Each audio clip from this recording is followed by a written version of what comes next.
Assalamualaikum warahmatullahi wabarakatuh. Waalaikumsalam. Selamat datang di Get Talks Podcast bersama Universitas Bina Bangsa Get Sempena.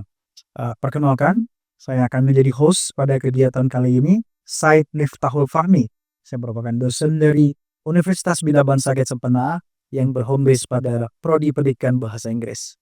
Pada kesempatan yang berbahagia kali ini, kita sudah kedatangan tamu yang sangat luar biasa yang akan membahas terkait kurang lebih tentang pengetahuan terkait Isra Mi'raj dan juga deep learning dan juga pengimplementasiannya dalam kurikulum pendidikan. Baik, mungkin Bapak boleh memperkenalkan diri dulu? Baik, terima kasih. Bismillah, alhamdulillah, wassalatu wassalamu ala sayyidina Rasulillah wa alihi wa sahbihi wa man walah. Pertama saya mungkin pertama nama Fitra Ramadhani.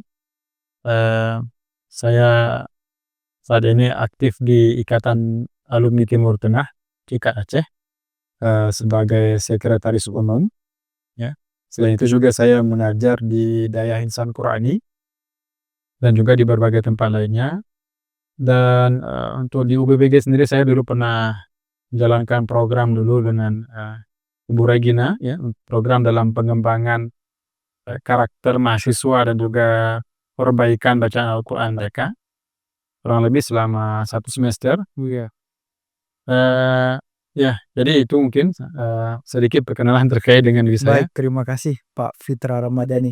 Nah, mungkin kita akan sangat mendapat sangat banyak ilmu ya Bapak terkait Isra Mi'raj khususnya, terkait deep learning dan juga terkait integrasi deep learning dalam pengembangan spiritual khususnya. Baik, mungkin kita langsung saja ke dalam diskusi kita pada kegiatan podcast hari ini yang mungkin saya sedikit mau bertanya-tanya Pak terkait salah satu peristiwa yang menjadi peristiwa bersejarah bagi umat Islam khususnya yaitu Isra Mi'raj. Nah, mungkin sudah sangat dekat ya Pak, sudah di ujung mata bisa dibilang kurang lebih. Nah, jadi bagaimana kira-kira kita bisa mengaitkan kedua hal ini khususnya antara deep learning dan juga Isra Mi'raj. Mungkin menurut Bapak secara pribadi bagaimana definisi antara integrasi spiritual khususnya dengan teknologi ataupun pendidikan seperti itu? Antara Isra Mi'raj dengan pendidikan. Iya, benar. Ya, baik. Ini materi atau tema yang menurut saya ini sangat menarik ya. Saya sangat apresiasi podcast ini mengangkat tema ini ya. Karena perlu kita pahami sebenarnya peringatan Isra Mi'raj di setiap 27 Rajab ini bukan cuma sekedar peringatan hari bersejarah saja, bukan. Tapi kalau sebagaimana disampaikan dulu oleh Kiai Syekh Al-Azhar, Syekh Abdul Halim Mahmud, ya, beliau mengatakan bahwa Isra Mi'raj ini lebih a'am wa awsa', jadi lebih luas lagi. Semua yang terjadi di dalam Isra Mi'raj di situ ada ibar wa ibad, ada pelajaran dan juga ada pesan penting sebenarnya yang bisa kita petik di dalam kejadian tersebut. Mungkin sebelum kita menjawab pertanyaan tadi, ya, kita agak mundur ke belakang terkait dengan Isra dan Mi'raj. Ya. Apa itu Isra dan apa itu Mi'raj? Ini kan dua kata yang punya makna masing-masing, punya makna tersendiri. Kalau Isra ini adalah sebagaimana telah dijelaskan oleh guru-guru kita, para ulama kita, bahwa Isra ini adalah perjalanan Nabi di waktu malam dari Masjidil Haram yang ada di Makkah ke Masjidil Aqsa yang ada di Palestina hari ini. Kemudian adapun Mi'raj itu kejadian setelahnya, ya, yaitu ketika perjalanan Nabi dari bawah, itu dari Masjidil Aqsa yang ada di permukaan bumi ini, naik ke berbagai tingkatan-tingkatan langit sampai ke tempat yang tidak pernah dijangkau oleh satu makhluk pun, kalau disebutkan di dalam Al-Quran maupun di dalam riwayat-riwayat dari hadis-hadis Nabi. Jadi ini definisi daripada Isra dan Mi'raj, ya. Terkait dengan metode pembelajaran ini, ya. Tadi saya dengar ada istilah deep learning, ya, deep learning. memang Menteri Pendidikan kita ada menyebut-nyebut itu istilah deep learning kalau nggak salah saya ya, deep learning. Dan saya juga, scroll-scroll di di Google saya lihat bahwa deep learning ini punya definisi yang berbeda-beda. Ada yang dia sifatnya ini sistem, atau, machine learning ya, seperti AI pengembangan daripada itu. Ada juga yang dia lebih kepada pendekatan pendidikan ya. Kalau yang dimaksud tadi, oleh saudara adalah saudara Said ya, sebagai, metode pendidikan atau, pendekatan dalam dunia pendidikan, yang saya pahami dari deep learning ini kalau misalnya salah tolong dikoreksi ya, bahwa deep learning ini adalah pendekatan dalam, pendidikan yaitu yang tidak hanya, terpaku untuk menghafal atau melihat sebuah fakta saja, tapi lebih luas daripada itu, yaitu untuk mendapatkan atau melihat suatu fakta atau maklumat, kemudian mengkaitkannya dengan berbagai ide dan gagasan seperti itu. Jadi ada pengembangannya seperti itu ya. Dan, terkait dengan, Isra dan Mi'raj ya, antara integrasi antara kedua ini ya. Saya melihat bahwa itu ada korelasi antara keduanya seperti ini bahwa ketika kita mendapati fakta terkait dengan Isra dan Mi'raj ini, itu bukan terpaku pada, kejadian itu saja. Nah, saya yakin ketika Allah Subhanahu wa Ta'ala itu menjalankan nabinya dengan, berbagai macam, kejadian yang terjadi di dalamnya dan juga pemandangan yang disaksikan oleh Nabi ketika kejadian tersebut terjadi, itu bukan hanya sekedar, untuk menyampaikan sejarah, tapi lebih dari itu bahwa Allah Subhanahu wa Ta'ala ingin, agar kita mengambil pelajaran. Nah, di sinilah ada, bisa dikorelasikan antara, pesan dari kejadian Isra Mi'raj ini dengan metode pendidikan. Karena kalau cuma sebagai, fakta sejarah ya, kejadian itu sudah berlalu. Ya, tidak perlu lagi, kita tidak butuh lagi untuk melihat kejadian tersebut ya. Tapi kan yang ingin disampaikan dari kejadian itu dan Allah abadikan di dalam Al-Quran tentu bukan cuma berbicara sejarahnya, tapi berbicara tentang agar kita melihat kejadian tersebut dalam berbagai, perspektif yang ada untuk kita mengambil pelajaran, untuk kita mengambil pesan-pesan penting di dalamnya. Saya rasa seperti itu. Oke, baik. Nah, jadi mungkin kita bisa jangan hanya sekedar menyimpulkan ya, Ustadz ya. Jangan hanya sekedar melihat sesuatu seperti hanya dari, judulnya saja ataupun dari sampulnya saja, Ustadz ya. Tapi kita melihat sesuatu di balik itu semua, ya kan. Contohnya pada kasus Isra Mi'raj dan juga integrasinya pada dirinya sekarang. Namun, terkait, bagaimana menurut Ustadz kira-kira, hikmah utama daripada, Isra Mi'raj yang menjadi khususnya inspirasi baik dalam bidang teknologi ataupun dalam bidang pendidikan di zaman sekarang ini? Baik, pertama inspirasi terhadap dunia teknologi ya. Mungkin kalau kita flashback ke zamannya Rasulullah itu, 1400-an tahun yang 15 abad yang lalu ya, kita membayangkan kondisi, kebudayaan dan juga sakafah ya, kewawasan orang-orang ketika itu. Ya, mereka pasti berpandangan bahwa yang namanya jarak dari Mekah ke Palestina, ya dulu itu mereka kan menempuh perjalanan darat. Dan Masjidil Aqsa sendiri dinamakan Masjidil Aqsa oleh orang-orang Arab itu karena itu adalah masjid yang paling jauh dari tempat mereka tinggal. Aqsa itu artinya kan paling jauh ya. Dan itu biasanya menempuh waktu sampai 2 bulan perjalanan. Jaraknya itu kurang lebih ya, 1.200-an kilometer ya. Tapi ketika itu Nabi SAW, setelah melakukan perjalanan itu kan menyampaikan pesan, menyampaikan kejadian ini, menceritakan kejadian ini kepada orang-orang Mekah ketika itu ya. Yang mana, cerita atau, kisah yang disampaikan oleh Nabi sebenarnya, ketika itu kan mereka mengolok-olok Nabi, mereka menganggap Nabi itu sudah gila. Ya, mungkin sudah. Tapi sebenarnya itu ada pesan di situ kan. bahwa untuk menempuh perjalanan yang jaraknya sangat jauh, ya, sampai 2 bulan tadi, itu sebenarnya mungkin untuk dipersingkat dalam waktu yang sesingkat-singkatnya, ya.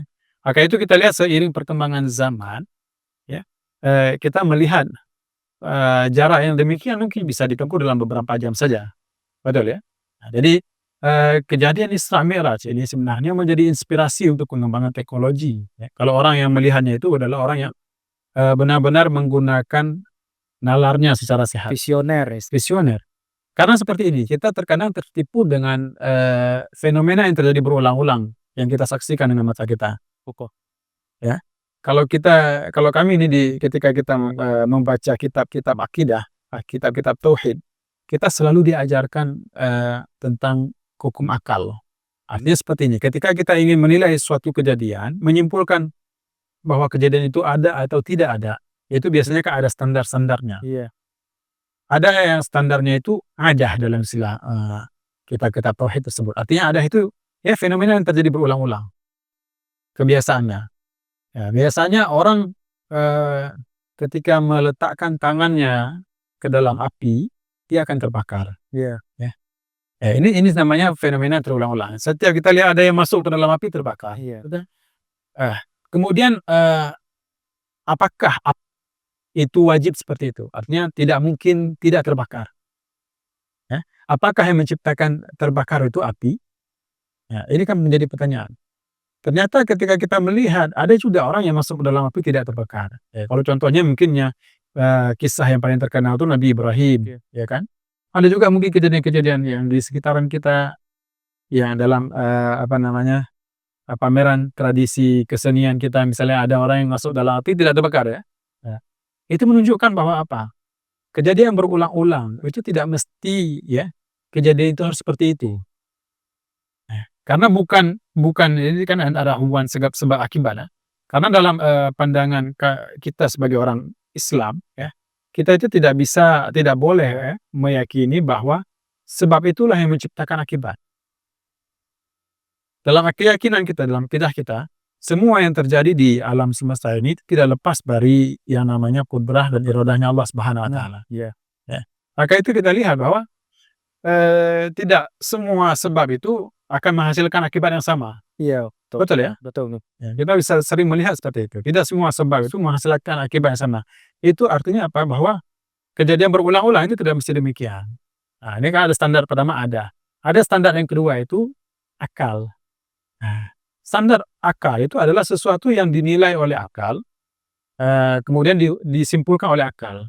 Dalam hukum akal itu kan ada 3 kesimpulan biasanya, yaitu, wajib, ada yang mustahil, ada yang jaiz, ya. Artinya apa? Yang wajib itu adalah secara akal, dia tidak mungkin tidak.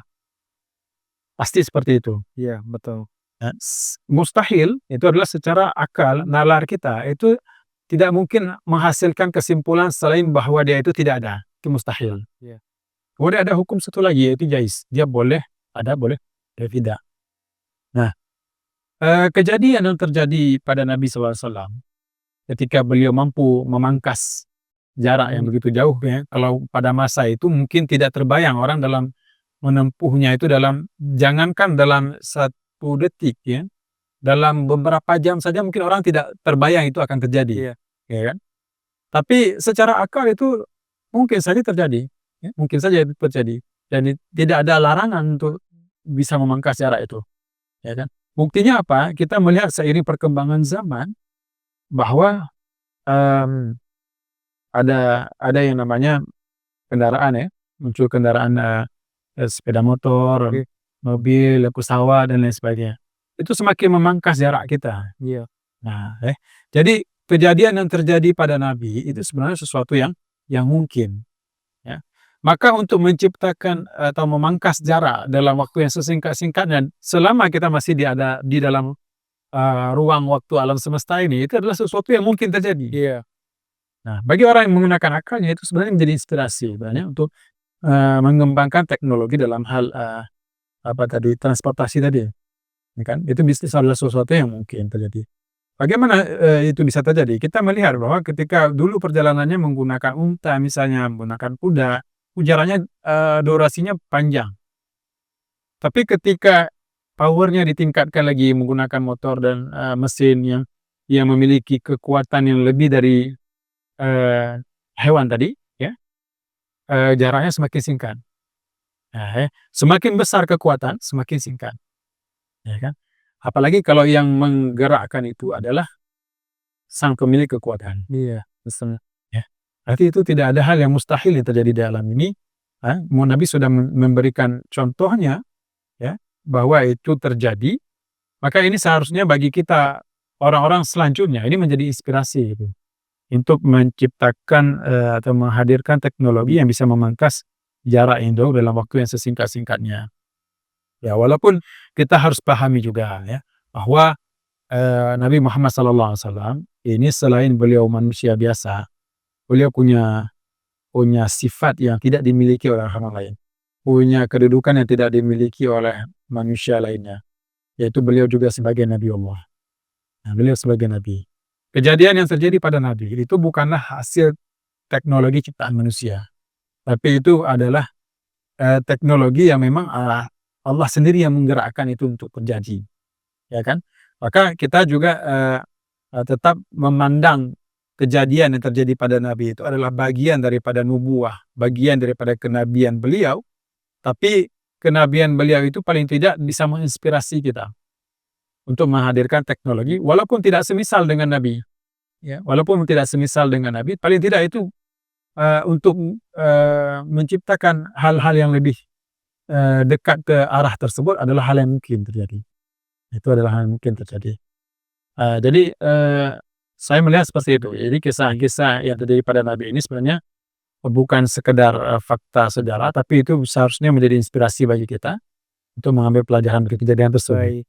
Nah, mungkin, banyak sekali berarti ya Ustaz ya, segala macam hal yang merujuk kepada peristiwa Isra Mi'raj, khususnya bisa dibilang pada dasarnya merupakan inspirasi dari itu, terciptanya pesawat, mobil, kapal, dan segala macam alat transportasi sekarang Iya, saya betul. kurang lebih. Ya, Baik, mungkin tapi kalau kita membaca juga ya terkait dengan, teori-teori, fisika misalnya, ya, eee, kalau ada yang mengatakan bahwa ketika Nabi melakukan perjalanan dengan waktu yang sangat singkat seperti, yang terjadi di Isra Mi'raj, ya, ini, berarti Nabi harus menggunakan sesuatu yang kecepatannya itu adalah seperti kecepatan cahaya, iya, ya, ya, betul. kecepatan cahaya.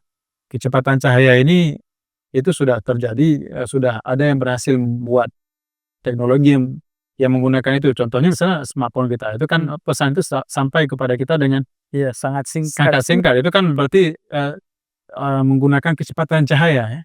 Walaupun mungkin pesan yang tersampaikan itu bukan dalam bentuk materi, Iya, ya. Kalau bukan dalam bentuk materi itu mungkin saja. Nah, tapi ada teori mengatakan bahwa Nabi ini kan fisik, iya. ya, seperti kita materi, Fisiknya ya. yang terbang, bukan Fisiknya cetak. bukan mimpi itu. Kejadian Nabi itu kalau dalam akidah kita, dia bukan kejadian mimpi, tapi itu kejadian nyata. Ruh wal jasad, terjadi dengan ruh dan jasad Nabi.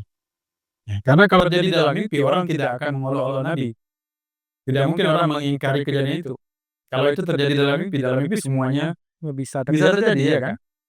Tapi ketika Nabi menyampaikan itu terjadi dengan ruh dan jasad beliau, itulah terjadi gejolak ketika itu kan. Iya. Nah, jadi, ketika Nabi SAW melakukan perjalanan demikian, kalau dalam teori-teori fisika kuantum, fisika inti itu, eee, Nabi itu kan kalau seandainya, materi bertabrakan dengan, eee, antimateri, itu akan terjadi anihilasi, itu saling menghilangkan, Nabi akan menjadi hilang gitu, ya. Tetapi kalau kita kembalikan lagi itu kepada siapa yang menggerakkan itu, ya, siapa yang menggerakkan itu, bahwa bukan tidak mungkin itu terjadi, bukan tidak mungkin Allah mengubah jasad Nabi menjadi cahaya misalnya. Itu adalah hal-hal yang mungkin secara hukum akal tadi, ya. Nah, itu adalah hal-hal yang mungkin terjadi seperti itu, ya. Eee, jadi ya kalau kita kembalikan lagi sebenarnya kejadian Isra Mi'raj memang itu cuma terjadi pada Nabi, karena itu mukjizat. Mukjizat itu kan dalam artian kejadian yang di luar kebiasaan, bukan di luar akal. Di luar kebiasaan, artinya tidak terbiasa terjadi pada orang lain. Itu cuma sekali terjadi seperti itu, eee, dan dia juga hanya terjadi pada seorang yang mengklaim dirinya sebagai nabi, ya, dan kejadian itu tidak mampu ditandingi oleh orang siapapun. Tapi paling tidak sebagaimana telah saya sampaikan tadi, walaupun kita tidak mungkin menyamai kejadian itu, paling tidak itu menjadi inspirasi, ya kan? Menjadi inspirasi kita, mendorong kita untuk bisa berpikir bahwa ya selama kita masih ada di dalam dunia ini, itu mungkin-mungkin saja terjadi. Iya, betul saya atas mukjizat dari Allah Subhanahu wa taala apapun bisa terjadi kalau kita bisa simpulkan seperti itu. Udah, nah baik. Mungkin, saya juga ingin bertanya nih Ustaz terkait, bagaimana menurut Ustaz secara pribadi khususnya Isra Mi'raj sebagai cerminan anak-anak zaman sekarang mungkin ataupun anak-anak Gen Alpha, Gen Z ataupun Gen Beta nih yang sudah mau sampai dalam 5 tahun. Cerminan untuk menjadi, proses pembelajaran dalam misalnya cerminan Isra Mi'raj sebagai proses pembelajaran ataupun dalam membuat sebuah keputusan ataupun membuat sebuah pilihan. Iya. Ketika Nabi di dalam perjalanan Isra dan Mi'raj, itu dalam banyak riwayat disebutkan bahwa ketika itu malaikat Jibril, ketika Nabi sudah sampai di Masjidil Aqsa, Nabi sholat 2 rakaat bersama para nabi. Kemudian setelah itu Nabi disodorkan oleh malaikat Jibril alaihissalam dua bejana. Satu ada isinya khaman, satu lagi isinya susu. Kemudian Nabi memilih yang isinya susu. Kemudian malaikat Jibril mengatakan bahwa engkau memilih sesuatu yang sifatnya fitrah. Artinya memang itu tabiat dasar manusia. Nah, Nabi mengambil keputusan yang tepat ketika itu, ya kan? Para ulama di antaranya Imam Nawawi menyebutkan menafsirkan yang dimaksud dengan laban susu tadi itu adalah ajaran agama Islam dan beristiqomah konsisten dengan ajaran tersebut. Nah, jadi agar kita ya apapun perkembangan zamannya ya untuk tetap di atas jalur yang benar ya sebagaimana yang dicontohkan oleh Nabi SAW tetap mengedepankan nilai itu tadi ya agama Islam ya. Nabi ketika pertama sekali menerima wahyu itu diperintahkan oleh malaikat Jibril untuk membaca, dan surat atau ayat pertama yang turun itu oleh mayoritas ulama yaitu Iqra bismi rabbikal ladzi khalaq. Ya, 5 ayat pertama. Bacalah dengan bantuan, dengan keberkahan ya, nama daripada Tuhanmu yang menciptakan. Nah, ini sebenarnya menjadi acuan bagi kita bahwa kita di dalam mempelajari berbagai macam maklumat yang ada di dalam kita menghadapi kemajuan teknologi dan ilmu pengetahuan, tetap orientasinya adalah Iqra bismi rabbikal ladzi khalaq. Ya, kita membaca kemajuan tersebut yang berorientasi kepada ketuhanan. Nah, ya. Jadi dalam setiap ilmu yang kita pelajari itu haruslah ada dalam niat diri kita, tekad dalam diri kita itu kita mempelajari hal tersebut adalah untuk mendekatkan kita dengan Allah, untuk jalan kita menggapai ridha Allah. Ya. Kejadian Isra dan Mi'raj kalau kita baca lagi riwayat-riwayat hadis-hadis yang terkait, ya, bahwa Nabi sebelum terjadi Isra dan Mi'raj itu mengalami peristiwa syaqqus sadar, dibelahnya dada Nabi. Dibelahnya dada Nabi, dicuci hatinya dengan air Zam-Zam, ya. Kemudian dibawakan sebuah mangkok yang terbuat dari emas, yang di dalamnya kata Nabi berisi hikmah dan ilmu, ditanamkan ke dalam hati Nabi. Jadi ini memang kejadian ini sebagai simbol sebenarnya, walaupun itu terjadi secara fisik. Tapi yang ingin disampaikan dari kejadian itu bukan cuma kejadiannya, tapi di situ itu adalah simbol bahwa kita ada sebagai orang Islam ya, dalam memulai perjalanan kehidupan kita, itu harus bersih dulu. Iya. Bersih ini bagaimana caranya? Taubat. Iya. Nah, taubat yang bagaimana? Taubat yang benar-benar murni, nasuha, ya, yang sebenar-benarnya. Jadi kalau para ulama, Imam Nawawi misalnya dalam kitab Riyadhus Shalihin menyebutkan bahwa syarat taubat itu ada kalau seandainya antara maksiat yang kita kerjakan itu antara Allah dengan antara kita dengan Allah, itu 3. Yang pertama adalah kita meninggalkan maksiat tersebut. Yang kedua, kita menyesali atas perbuatan kita. Kalau kita tidak ada sesal berarti belum dikatakan taubat tuh, ya. Yang ketiga, kita bertekad untuk tidak kembali lagi ke dalam kemaksiatan itu. Walaupun mungkin, kita tidak tahu ke depannya mungkin jadi terjadi lagi seperti itu, tapi yang namanya taubat tetap wajib atas kita.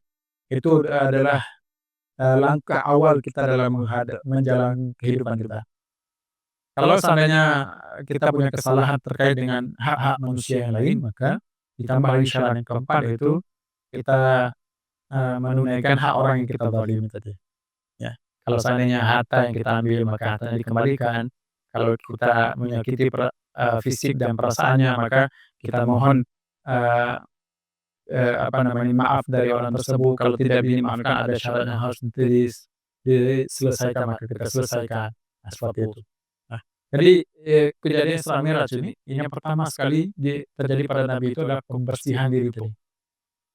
Kemudian tujuannya apa? Tujuan dari Isra Mi'raj akhirnya ke mana itu perjalanannya? Akhir dari perjalanan itu adalah Nabi bertemu dengan Allah Subhanahu wa taala. Oleh karena itu, ini menginspirasi kita sebenarnya. Ini bukan sekedar simbol sebagaimana saya sampaikan, tapi simbol ini memberikan, isyarat kepada kita bahwa yang menjadi tujuan kita dalam menjalani kehidupan ini adalah Allah Subhanahu wa taala. Ridha Allah Subhanahu wa taala. Apapun profesi kita, apapun latar belakang pendidikan kita, apapun, masa yang kita hidupi, ya. Apakah nanti sudah masuk generasi beta dan lain sebagainya ya. Itu yang harusnya menjadi, titik, nol kita dan, tujuan akhir kita. Nah, jadi, saya rasa kalau itu yang tertanam dalam pikiran, dalam keyakinan kita, maka kemanapun kita, di masa apapun kita berada, ya, kita tetap berusaha ke arah itu. Iya. Jadi semakin berkembangnya teknologi dan zaman, tetap orientasi kita adalah ke situ. Oke, baik, terima kasih Ustadz. Kalau menurut Ustadz secara pribadi juga, ketika kita mencoba mengaitkan antara Isra Mi'raj, antara perkembangan teknologi dan juga, perkembangan dunia pendidikan, deep learning pada khususnya.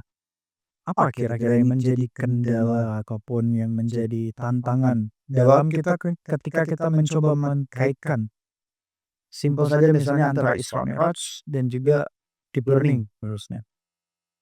Apa yang menjadi, tantangan dalam ketika kita mengintegrasikan pola pemikiran deep learning khususnya, Isra Mi'raj dan pendidikan? Ya, pendidikan ini umum ya, Iya, pendidikan ini umum sekali ya. Isra Mi'raj ini kan satu kejadian ya. Iya. Artinya apa? Kita di dalam, dunia pendidikan kita, itu bisa mengambil inspirasi dari berbagai macam kejadian ya kan. Betul sekali. Dan inspirasi dalam, Isra Mi'raj, kejadian Isra Mi'raj itu kita terapkan dalam dunia pendidikan kita seperti itu. Artinya,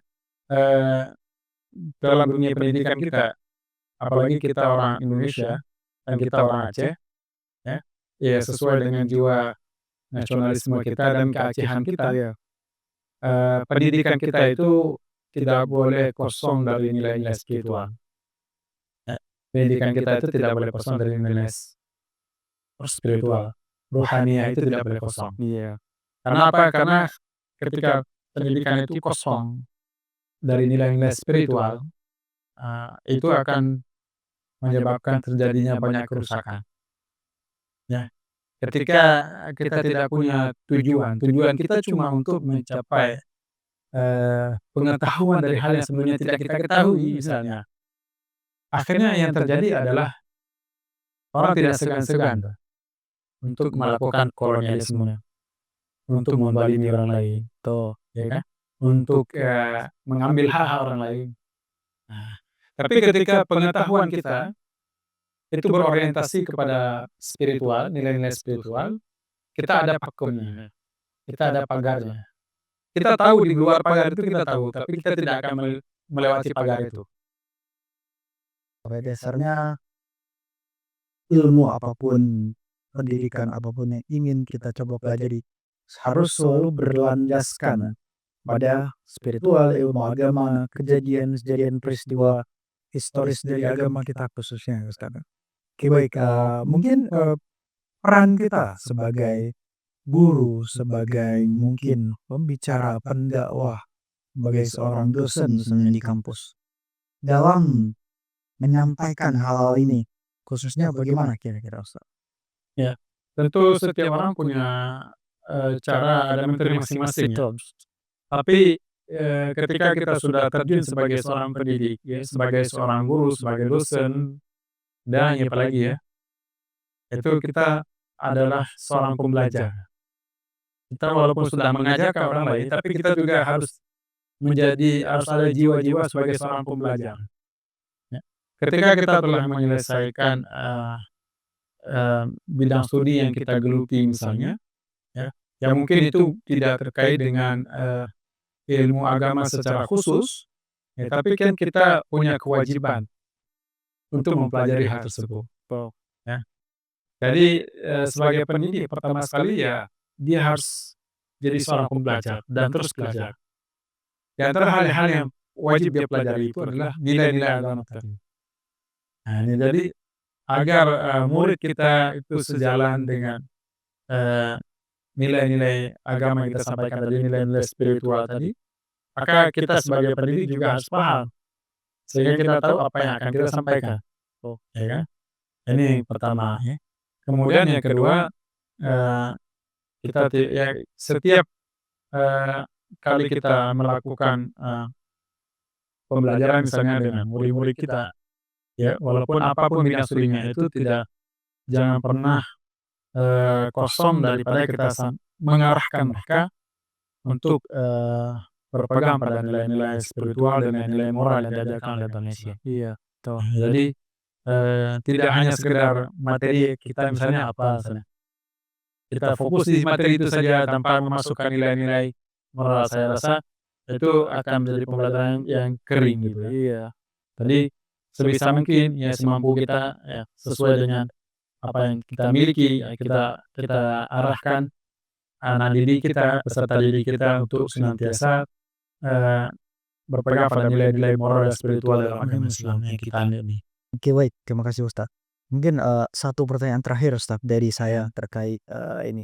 Apakah, bukan pertanyaan loh itu Ustaz ya, sebuah, statement. Apakah Ustaz punya pesan kepada generasi muda, kepada siswa-siswi, kepada mahasiswa, ataupun kepada masyarakat umum, terkait bagaimana seharusnya kita memahami Isra Mi'raj ini di masa yang sudah sangat modern ini?